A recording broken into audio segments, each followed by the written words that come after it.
சின்ன மருமகள் ஆடுதல நடக்க போகுதுன்னு வாங்க நம்ம சேனலுக்குள்ளே போய் பார்க்கலாம். நம்மளோட தமிழ் செல்வி வயிற்றில் வளர குழந்தை தான் நம்ம தமிழையும் சேர்த்து வைக்க போகுதுன்னு நினைக்கிறவங்க வீடியோக்கு லைக் போட்டு சப்ஸ்கிரைப் பண்ணிக்கோங்க. நம்மளோட தமிழ் செல்வி வந்துட்டு அதாவது நம்ம சேது வந்துக்கிட்டு நம்ம ஈஸ்வரி திட்டத்துக்கு சரின்னு சொல்லிடுறாரு. அதாவது ஐஸ்வர்யாவை கல்யாணம் பண்ணிக்கிறேன் எனக்கு சம்மதம் அப்படின்ற ராஜாங்கத்துக்கிட்டே சொல்லிடுறாரு. உடனே ராஜாங்கமும் யோசிக்காமல் கல்யாண ஏற்பாடு எல்லாம் நடக்குது. இதுக்கடையில் நம்ம கல்யாணம் நடக்கிற இடத்துக்கு நம்மளோட தமிழ் செல்வி எல்லாருமே வர்றாங்க. ராஜாங்கம் செல்லப்பாண்டி எல்லாருமே வர்றாங்க. அப்போத்தான் அதிர்ச்சியாகி போய் அப்படி நிற்கிறாங்க அழுதுகிட்டு.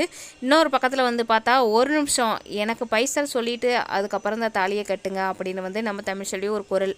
அப்போ என்ன சொல்கிறாங்கன்னா, இந்த ஆள் கட்டின தாலி என் கழுத்தில் பாரமாக தொங்கிட்டு இருக்கு, அதுக்கு ஒரு வழியை சொல்லிவிட்டு முதல்ல அடுத்து நீங்கள் கல்யாணம் பண்ணிக்கலாம், யார் என்ன வேணாலும் பண்ணிக்கலாம் அப்படின்னு சொல்லிடுறாங்க. இதை கேட்ட நம்மளோட அப்பத்தாவுக்கு அதிர்ச்சி ஆகுது. அடியே தமிழ் என்னடி சொல்கிற அப்படின்னு சொல்கிறாங்க.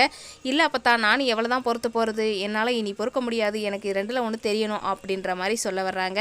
அப்பத்தா இதை கேட்டுட்டு நம்ம குடும்பம் இப்படிலாம் ஆயிடுச்சே அப்படின்னு சொல்லி